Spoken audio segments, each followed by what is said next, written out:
नमस्कार दोस्तों, आदि पुरुष फिल्म ने पूरे देश में क्या हंगामा मचाया। इस फिल्म के घटिया डायलॉग्स, खराब वीएफएक्स और कॉपीड सीन्स के चलते इसे जमकर क्रिटिसाइज किया गया। लेकिन जब तक लोगों ने रियलाइज किया, थोड़ा लेट हो चुका था। फिल्म ने पहले 3 दिन में ही इंडियन बॉक्स ऑफिस पर 250 करोड़ रुपए कमा लिए थे ऑलमोस्ट। वो अलग बात है कि फिल्म इसके बाद पूरी तरीके से क्रैश कर गई। आज करीब 20 दिन बाद इस फिल्म के रिलीज होने के ये 290 करोड़ भी क्रॉस नहीं कर पा रही है। थिएटर से ऑलमोस्ट आउट हो चुकी है। लेकिन एक सवाल यहाँ पर सोचने वाला बनता है, अब जब चीजें इतनी ठंडी पड़ चुकी हैं, आखिर क्या कारण था इस फिल्म को बनाने के पीछे। फिल्म के डायरेक्टर, डायलॉग राइटर, एक्टर्स, किसी ने इस फिल्म को देखकर सोचा नहीं कि ये क्या बनाने जा रहे हैं। इस चीज को थोड़ा गहराई से सीरियसली सोचोगे तो फिल्म इंडस्ट्री के बारे में कुछ शॉकिंग चीजें पता लगेंगी। आदि पुरुष सिर्फ एक उदाहरण थी फिल्म इंडस्ट्री में हाल ही में देखे जा रहे एक नए ट्रेंड का। आदि पुरुष has been banned across Nepal. आदि पुरुष के डायलॉग लिखने वाले मनोज मुंतशिर शुक्ला को अब कोर्ट में पेश होना होगा। रामायण लोगों ने सुनी है, पढ़ी है, देखी है, एग्जैक्टली वही रामायण है,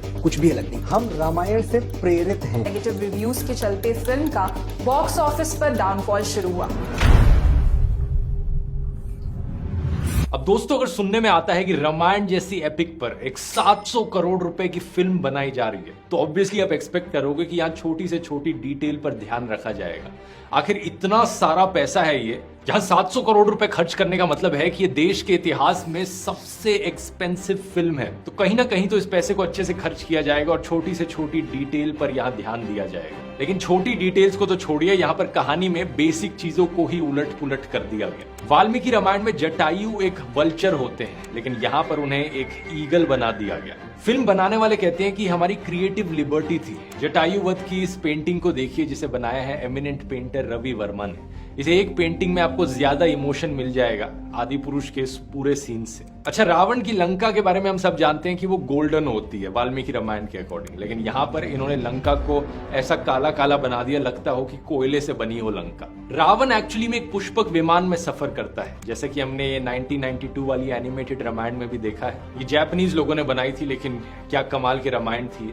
और आदि पुरुष में रावण एक्चुअली में एक चमगादड़ पर बैठ के उड़ रहा है। वैसे ये चमगादड़ ही है या कोई ड्रैगन है, समझ में नहीं आता देखकर। अच्छा, वानर सेना के बारे में हम सबने सुना है। कुछ रामायण के वर्जन्स में यहाँ पर बंदरों को दिखाया जाता है वानर सेना में, लेकिन आदि पुरुष ने तो एक गोरिल्ला को ही डाल दिया वानर सेना में। बताओ, एक गोरिल्ला कहां से आ खड़ा हुआ। गोरिल्लाज एक्चुअली में इंडिया में नेटिव भी नहीं होते, वो सिर्फ अफ्रीका में पाए जाते हैं। वाल्मीकि रामायण में एक मार्मिक वर्णन है कि कैसे रावण सीता का अपहरण करता है, लेकिन आदि पुरुष में सीता बेहोश हो जाती हैं और हवा में उड़ने लग जाती हैं, जैसे कि कोई यहाँ पर इविल डेड टाइप की हॉरर फिल्म चल रही हो। अच्छा, वैसे हॉलीवुड फिल्मों की बात की जाए यहाँ पर तो कुछ बड़ी अजीबोगरीब सिमिलैरिटीज दिखती हैं, जैसे कि रावण की लंका थॉर की आसगार्ड से कुछ ज्यादा ही सिमिलर दिखती है। और ये वाला बैकग्राउंड देखकर ऐसा लगता है कि टेम्पल रन गेम से बैकग्राउंड लिया गया हो। और ये जो उड़ते हुए राक्षस हैं, यहाँ पर ऐसा लग रहा है कि मानो हैरी पॉटर के डिमेंटोर्स उड़ रहे हो। क्या यहाँ पर सही में क्रिएटिव लिबर्टी का इस्तेमाल किया जा रहा था या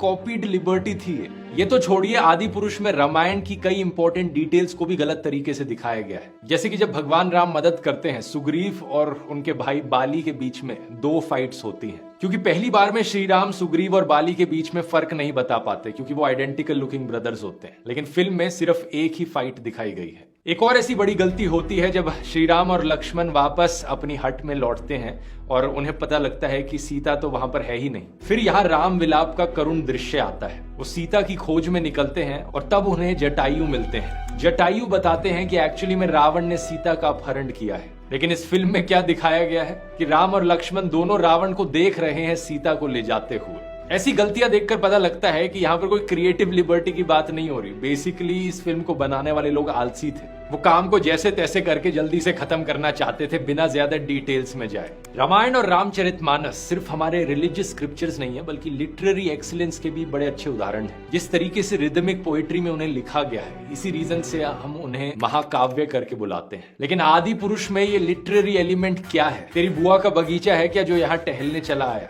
या फिर वो जला दी वाले जैसे डायलॉग्स, ये रामायण में कहाँ फिट बैठते हैं? फिल्म को बनाने वाले कहते हैं कि आज की जनरेशन को देखकर ये फिल्म इस तरीके से बनाई गई थी, क्योंकि आजकल की जो जनरेशन है वो इसी तरीके से बात करती है। अगर ऐसा था तो पूरी की पूरी कहानी को ही आज के समय में क्यों नहीं बेस कर दिया गया, फिर कैरेक्टर्स भी आज के जमाने के ही यूज किए जा सकते थे। असल में बात यह है कि ये सब बहाने हैं। फिल्म को बेचने के लिए रिलीज से पहले मनोज मुंतशिर ने कहा था कि ये फिल्म टोटली रामायण पे बेस है, उन्होंने कोई भी छेड़छाड़ नहीं करी है इसके साथ। उसको मॉडर्नाइज करने का कोई प्रयास किया है क्या, हमने कोई अलग टेक लिया है? तो इसका सीधा जवाब ये है देवांग जी, बिल्कुल नहीं। जो रामायण लोगों ने सुनी है, पढ़ी है, देखी है, एग्जैक्टली वही रामायण है, कुछ भी अलग नहीं। और अब ये कहते हैं कि ये फिल्म सिर्फ रामायण से इंस्पायर्ड है, ये सिर्फ एक रीटेलिंग है। हमने रामायण नहीं बनाई है, हम रामायण से प्रेरित हैं। लेकिन क्या भगवान राम को राघव बुलाने से ये फिल्म एक रीटेलिंग बन जाती है? कुछ अच्छे रीटेलिंग्स के एग्जाम्पल हैं दोस्तों, विशाल भारद्वाज की मकबूल फिल्म जो कि मैकबेथ की रीटेलिंग है, या फिर ओमकारा जो कि ऑर्थेलो की रीटेलिंग है, या फिर राजनीति प्रकाश झा की फिल्म जो कि महाभारत की रीटेलिंग है। मॉडर्न पीरियड में सेट है, पॉलिटिकल राइवलरी दिखाई गई है दो पॉलिटिकल क्लैंस के बीच में, कई क्रिएटिव लिबर्टीज का इस्तेमाल किया गया है। लेकिन महाभारत की कहानी में जो प्रिंसिपल्स और वैल्यूज की बात करी गई है, greed, envy, hunger for power, इन्हीं सब की बात उसमें भी दिखाई गई है। इवन बाहुबली जो फिल्म थी उसे कहा जाता है कि वो महाभारत से लूजली इंस्पायर्ड रीटेलिंग थी। सच बात यह है कि इन्होंने पूरी फिल्म के प्रोडक्शन डिजाइन को जमकर कॉपी किया है, कहीं गेम ऑफ थ्रोन्स से, कहीं एक्वामैन से, कहीं किंग कॉन्ग, कहीं थॉर, कहीं rise of planet of the apps. In fact जो डायलॉग्स हैं वो भी यूट्यूब वीडियो से कॉपीड है। अमोघ लीला दास ने कहा था, ये कपड़ा रावण का, तेल रावण का, आग रावण की। घी किसका? रावण का। कपड़ा किसका? रावण का। आग किसकी? रावण की। जली किसकी? रावण की। क्या अमोघ लीला दास इस फिल्म के को राइटर थे? नहीं थे, तो कॉपी करने की क्या जरूरत थी? आगे मनोज मुंतशिर कहते हैं कि उनकी नानी दादी इस तरीके से उन्हें रामायण सुनाती थी, लेकिन बात फिर भी वही है कि क्या उनकी नानी दादी इस फिल्म की को राइटर है? मनोज भाई, जो राइटर होता है ना, उसे खुद से लिखना पड़ता है। ये नहीं कि कभी कथावाचक से कॉपी कर लिया, कभी रॉबर्ट लाइब्रेरी की पोयम कॉल मी को हिंदी में मुझे कॉल करना कर दिया। गीतकार शकील आजमी ने लिखा, मर के मिट्टी में मिलूंगा, खाद हो जाऊंगा मैं, फिर खिलूंगा, शाख पर आबाद हो जाऊंगा। तो मनोज ने लिखा, तेरी मिट्टी में मिल जावा, गुल बन के मैं खिल जावा। सच बात यह है कि ये पूरी की पूरी फिल्म रिलीजियस सेंटिमेंट्स को एक्सप्लॉइट करने के लिए बनाई गई थी। फिल्म बनाने वालों ने सोचा कि रामायण पर फिल्म बना रहे हैं, लोग तो देखने आ ही जाएंगे, बहुत मिलके पैसे कमाएंगे, तो कहाँ इस छोटी मोटी डिटेल्स में टाइम वेस्ट करना, जो हो रहा है होते जाने दो, लोग रामायण के नाम पे, रिलीजियस सेंटिमेंट्स के नाम पर देखने आ ही जाएंगे। और इन्हीं सेंटिमेंट्स को एक्सप्लॉइट करने के लिए कभी कभार तो क्या नौटंकी करी इन लोगों ने। ये कहा कि देखो भाई, हर सिनेमा हॉल में एक सीट हनुमान जी के लिए खाली छोड़नी चाहिए। कोई लॉजिक बना इस बात का? Recently, the Adipurush team made an interesting announcement. One seat in every theatre will be unsold during the Adipurush screening. But for whom? It will be dedicated to Lord Hanuman to celebrate the beliefs of people. फिर इन्होंने कहा कि जब भी मैं film को लिखने जाता था तो अपने जूते बाहर उतार के जाता था ऑफिस में। 70 फिल्मों में से मेरी ये पहली पिक्चर है। जब मैं लिखता था तो जिस कार्यालय में, जिस दफ्तर में मैं फिल्म लिख रहा था, मेरा ऑफिस, मैं अपने जूते बाहर छोड़ के आता था। मतलब नाटक कितना ही करवा लो इन लोगों से, अपनी फिल्म को बेचने के लिए बार बार धर्म का इस्तेमाल किया। जो शॉर्टकट तरीके हो सकते हैं लोगों को एक्सप्लॉइट करने के, वो सब इस्तेमाल किए, बस कभी टाइम नहीं लगाया वाल्मीकि रामायण या रामचरितमानस पढ़ने में। अगर ये लोग ये पढ़ने में टाइम लगा देते तो एक अच्छी फिल्म बन पाती, और ये फाइनली उसका लेसन भी सीख पाते कि रावण किस वजह से डूबा था, अपने अहंकार की वजह से डूबा था। रामायण का सबसे बड़ा लेसन है कि रावण की तरह अहंकारी मत बनो, राम की तरह हम्बल बनो। यहाँ पर मनोज मुंतशिर को सबसे ज्यादा ब्लेम किया गया क्योंकि उन्होंने मैक्सिमम टाइम अपना स्पेंड किया प्रमोट करते वक्त फिल्म को। लेकिन ब्लेम फिल्म के डायरेक्टर ओम राउत और फिल्म के producer Bhushan Kumar T series के, इन पर भी जाना चाहिए। आखिर ऐसा घटिया स्क्रीन प्ले कैसे अप्रूव हो पाया, क्यों अप्रूव हुआ ये? अब यहां पर बात आती है दोस्तों एक ऐसे ट्रेंड की जो फिल्म इंडस्ट्री में हाल ही में काफी टाइम से देखने को मिल रहा है। एक ट्रेंड फॉर्मूला फिल्म्स बनाने का। ऐसी फिल्में जो ज्यादा से ज्यादा प्रॉफिट कमाए और जिनका मेन मकसद सिर्फ और सिर्फ प्रॉफिट कमाना हो। बाकी फिल्मों में जो ओरिजिनलिटी होती है, क्रिएटिविटी होती है और लेसन्स होते हैं, वो सब जाए बाढ़ में। ये फॉर्मूला फिल्म्स कुछ रूल्स पर काम करती हैं। रूल नंबर 1, कभी भी कुछ भी नया ट्राई मत करो। जो नॉर्मली काम कर रहा है, जिससे पता है सबसे ज्यादा प्रॉफिट आ सकता है, उसी चीज को करते रहो बार बार। रूल नंबर 2, एक्शन फिल्में। एक्शन फिल्मों का सबसे हाई सक्सेस रेट रहता है। अगर आप विकिपीडिया पर list of 50 highest grossing Indian films देखोगे तो आपको दिखेगा कि ये जॉनरे जो है वो सबसे ज्यादा देखने को मिलता है। RRR, Baahubali, KGF, Pathaan 2.0, Tiger Zinda Hai, Dhoom 3, Vikram, War, Brahmastra, Chennai Express, Saaho, Kick, Simmba, Krrish 3, Bang Bang, Raees, Race 3, इतनी सारी एक्शन फिल्में। लेकिन अगर आप हाईएस्ट ग्रोसिंग फिल्म्स की लिस्ट देखोगे एडजस्टेड फॉर इन्फ्लेशन, तो एक काफी अलग पिक्चर सामने आती है। इन्फ्लेशन को एडजस्ट करने के बाद कई पुरानी पिक्चरें भी लिस्ट में ऊपर आ जाती हैं, जिससे हमें दिखता है कि पहले जो पिक्चरें होती थी वो बहुत ज्यादा कमा लेती थी बिना एक्शन फिल्म हुए। इसमें रोमांटिक फिल्में हैं जैसे कि श्री 420, DDLJ, मुगले आजम, फैमिली ड्रामा है जैसे कि हम आपके हैं कौन, सोशल ड्रामा है मदर इंडिया, नया दौर, पेट्रियोटिक फिल्में हैं जैसे कि क्रांति। लेकिन इस इंस्टा रील्स और स्नैपचैट स्ट्रीक्स के जमाने में अब बात ये कही जाती है कि फिल्में देखने जाओ तो दिल और दिमाग को घर पर छोड़ के जाओ। इंटेलेक्चुअल और इमोशनल फिल्में बनाना बंद करो। लोगों का अटेंशन स्पैन कम होता जा रहा है और इसलिए एक्शन फिल्में ही बनाओ। इन सारी एक्शन फिल्मों में वही सेम कहानी होती है जिसमें एक हीरो होता है जो विलन से फाइट करता है, विलन को हरा देता है। कभी ये हीरो और विलन कोई दो राजा महाराजा होते हैं, कभी हीरो एक आर्मी का सोल्जर, विलन एक पाकिस्तानी सोल्जर होता है, कभी हीरो कोई रॉ एजेंट हो जाएगा, कभी विलन कोई आतंकवादी हो जाएगा, कभी हीरो पुलिसमैन, विलन माफिया का गैंगलॉर्ड हो जाएगा। हमेशा फाइट्स होंगी इनके बीच में, गोलियां, तलवारें, किक्स और पंचेस, लेकिन फाइट जरूर होनी चाहिए। रूल नंबर 3, अगर पॉसिबल हो तो फिल्मों का सीक्वल बनाओ, प्रीक्वल बनाओ या रीमेक बनाओ। अगर कोई फिल्म अच्छी चली है तो उसके सीक्वल्स तो अच्छे चलेंगे ही, लोगों को वो पसंद आई है तो लोग दोबारा से देखने आएंगे। अगर फिल्म किसी फ्रेंचाइज या फिल्म यूनिवर्स का हिस्सा है तो और भी अच्छी बात है। ये ट्रेंड तो हर जगह देखने को मिलता है, बॉलीवुड, टॉलीवुड हो या Hollywood. Avengers, Fast and Furious, KGF, Krrish, Golmaal, Dhamaal, Singham, Fukrey, Bhool Bhulaiyaa, Drishyam, जो फेमिलियर कैरेक्टर्स होते हैं उनकी एक रिकॉल वैल्यू होती है, तो ऑडियंस तो आ ही जाती है थिएटर में, चाहे वो सीक्वल वाली फिल्म कितनी ही घटिया क्यों ना हो। वेलकम 2007 की एक बढ़िया फिल्म थी अक्षय कुमार की। इस फिल्म के मीम्स आज तक सोशल मीडिया पर देखने को मिलते हैं, लेकिन पैसे छापने के लिए इस फिल्म का एक सीक्वल बनाया गया था, वेलकम बैक। आप में से कितने लोग जानते हैं उस सीक्वल के बारे में? सिमिलरली धमाल की भी यही बात है। धमाल फिल्म के 2 सीक्वल्स बने थे, गोलमाल के सीक्वल्स बनते ही जा रहे हैं। पहली फिल्म ने पैसा कमाया तो सीक्वल्स तो ऑलमोस्ट गारंटीड है कि पैसा कमाएंगे ही। बहुत कम फिल्म मेकर्स हैं जो रेजिस्ट कर पाते हैं अपने आप को इन चीजों से, जैसे कि अनुराग कश्यप। उनसे एक बार इंटरव्यू में पूछा गया था कि क्या वो गैंग्स ऑफ वासेपुर का 3rd पार्ट बनाएंगे, तो उन्होंने बिल्कुल मना कर दिया था। गैंग्स ऑफ वासेपुर फिल्म के 2 पार्ट इसलिए बने थे क्योंकि कहानी ही इतनी लंबी थी, शुरू से ही उन्हें साथ में बनाया गया था। अनुराग कश्यप ने कहा था कि वो नई फिल्में बनाना चाहते हैं instead of milking the success of that movie. Gangs of Wasseypur 3 कब नहीं आएगी, नहीं आएगी। मुझे कोई वासेपुर यूनिवर्स नहीं बनाना ना। मैं बोला ना, लोग बिजनेसमैन अलग सोचते हैं, हर चीज का एक यूनिवर्स बन रहा है ना आजकल। मुझे कुछ नहीं बनाना है, मुझे अपनी फिल्म बनानी है, बहुत सारी अलग अलग फिल्में बनानी है। रूल नंबर 4, अगर कोई सुपर हिट फिल्म गई है तो उसका रीमेक बना डालो। तमिल फिल्म अर्जुन रेड्डी का रीमेक कबीर सिंह, एक तेलुगु फिल्म मर्यादा रमन्ना का remake Son of Sardaar, Marathi film Sairat बड़ी अच्छी चल गई तो हिंदी फिल्म इंडस्ट्री ने उसका रीमेक बना दिया धड़क। ओरिजिनल मलयालम फिल्म दृश्यम बहुत अच्छी चल गई तो हिंदी में रीमेक कर दिया गया। मलयालम फिल्म रामजी राव स्पीकिंग हिंदी में हेरा फेरी बन गई। देवदास जैसी फिल्म को 16 बार रीमेक किया जा चुका है। रूल नंबर 5, हो सके तो पुराने गानों को भी रीमेक कर दो और उन्हें भी फिल्मों में डाल दो। लोगों के अंदर फिर से वो रिकॉल वैल्यू होती है, लोग देखेंगे ही देखेंगे नए गाना। फिर सारे FM चैनल्स, DJ फ्लोर्स और इंस्टा रील्स पर उन्हें चलवा दो। रूल नंबर 6, हो सके तो सुपरस्टार्स को अपने लीड रोल्स में लो। हालांकि सेलिब्रिटी वर्शिप का कल्चर दुनिया भर में देखने को मिलता है, लेकिन इंडिया में ये एक नेक्स्ट लेवल पर ही पहुंच जाता है। लोगों को हमेशा लगता है कि भाई हमारा फेवरेट एक्टर है, इसकी तो first day first show film देखनी चाहिए। लोगों को ये लेबल्स बड़े पसंद आते हैं कि मैं तो इसका डाई हार्ड फैन हूँ, जबरा फैन हूँ। अगर आप 50 हाईएस्ट ग्रोसिंग फिल्म्स की लिस्ट देखोगे तो इसमें सिर्फ 4 फिल्में हैं जिनमें कोई सुपरस्टार नहीं है। हिंदी मीडियम, कश्मीर फाइल्स, उरी और कंटारा। रूल नंबर 7, हो सके तो साइड रोल्स में भी जाने पहचाने चेहरों की कास्टिंग करो। रन फिल्म की इस क्लिप को देखिए। दरअसल हम 5 रुपए वाला चिकन बिरयानी खाए थे। 5 रुपए वाला चिकन बिरयानी? भैया वो कौवा बिरयानी है।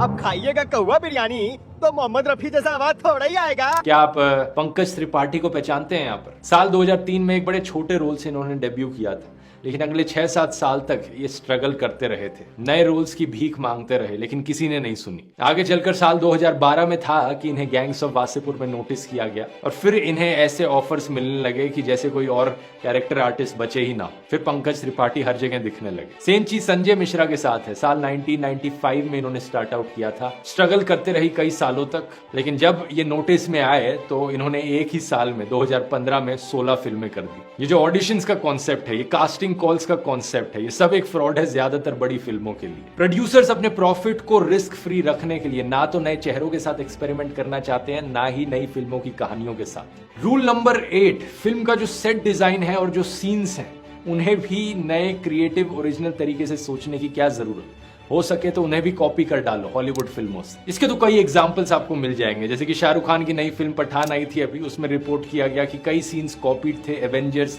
Furious 7, Captain America, Iron Man 2, Dark Knight, Mission Impossible 3, No Time to Die, Uncharted 2 जैसी फिल्मों से। आदि पुरुष में ही देख लो, इसके जो पहले एग्जांपल्स मैंने आपको गिनाए थे। रूल नंबर 9, कभी भी जो गलत माइंडसेट हो लोगों का उसे क्वेश्चन मत करो, ना ही क्रिटिसाइज करो, बल्कि जनता को हमेशा अपीज करने की सोचो। अगर समाज हमारा मोटे मोटे तौर पर औरतों को ऑब्जेक्ट्स की तरह देखता है तो वही चीजें आपको फिल्मों में दिखानी है, उन पर सवाल मत करो। ये हनी सिंह और बादशाह के चीप मिसोजिनिस्ट गाने हो या फिर फिल्मों के ये आइटम सॉन्ग्स हों, जैसे कि मुन्नी बदनाम हुई, शीला की जवानी, फेविकॉल से। अगर समाज में स्टॉकिंग बहुत ज्यादा देखने को मिलती है तो उसे नॉर्मलाइज कर दो फिल्मों में, इवन रोमांटिसाइज कर दो। रांझना और तेरे नाम जैसी फिल्में। अगर इन चीजों को लेकर कभी आपसे सवाल किया जाए तो कह देना कि ये फिल्म है, फिल्म को फिल्म की तरह देखो, एंटरटेनमेंट के फॉर्म की तरह देखो, फिल्मों से समाज पर कोई इम्पैक्ट नहीं पड़ता। ऐसे तो यार फिल्मों में कितनी सारी चीजें दिखाई जाती हैं उल्टी सीधी, and it is just a character which was just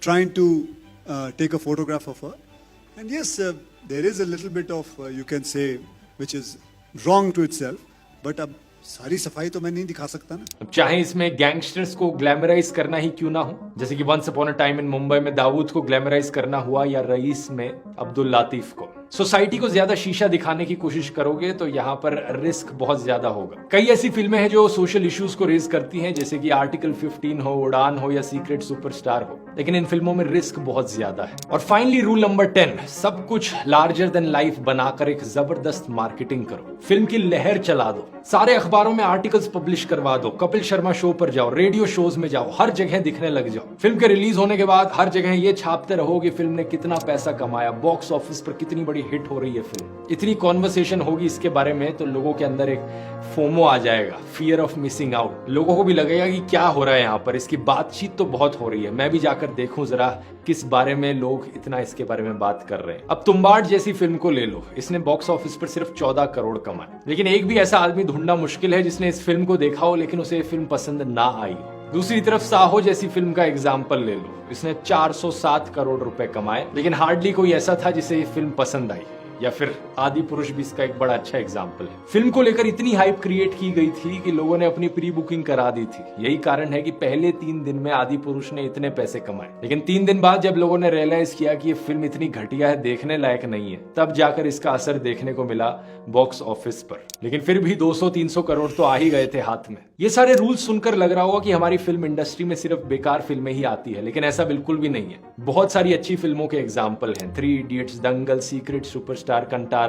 ये ऐसी फिल्में हैं जिन्होंने भरपूर पैसे भी कमाए हैं, लेकिन बात यह है कि ज्यादातर फिल्म इंडस्ट्री में लोग अब ऐसी रिस्क नहीं लेना चाहते। इन फिल्मों में रिस्क बहुत है, इसलिए अपना जो फॉर्मूला है फिल्म्स बनाने का उसी पे ही लगे रहो, गारंटीड प्रॉफिट वहीं से ही आना है। आदि पुरुष को बनाने वालों ने इस फॉर्मूले को रूल बाय रूल फॉलो किया। हम रामायण पर फिल्म बनाएंगे जिसकी ऑलरेडी एक बहुत बड़ी रिकॉल वैल्यू है, लोग फॉर श्योर देखने आएंगे। हम फिल्म में बहुत सारा एक्शन डालेंगे, ढेर सारे सीन्स को हॉलीवुड फिल्मों से कॉपी करेंगे, प्रभास जैसे बड़े सुपरस्टार को अपनी फिल्म में लेंगे ताकि उसके भी फैंस देखने आए। सब कुछ तो यहाँ पर फॉलो किया, लेकिन गलती क्या हो गई? फॉर्मूला तो सब लगाया, लेकिन फिर ये एक्स्ट्रा 2AB क्यों नहीं आया? क्योंकि बात यह है दोस्तों, फॉर्मूला लगाते हुए थोड़ी अकल भी लगानी होती है। ये लोग इतने आलसी थे इस फिल्म को बनाते वक्त कि इन्होंने और किसी चीज के बारे में नहीं सोचा। मकसद सिर्फ और सिर्फ सबसे ज्यादा पैसे छापना था। जिन लोगों के ये रिलीजियस सेंटिमेंट्स एक्सप्लॉइट करने की सोच रहे थे, वही रिलीजियस सेंटिमेंट्स इनके खिलाफ चले गए। अब मैं ये नहीं कह रहा कि पैसा कमाने पर फोकस करना यहाँ गलत चीज है।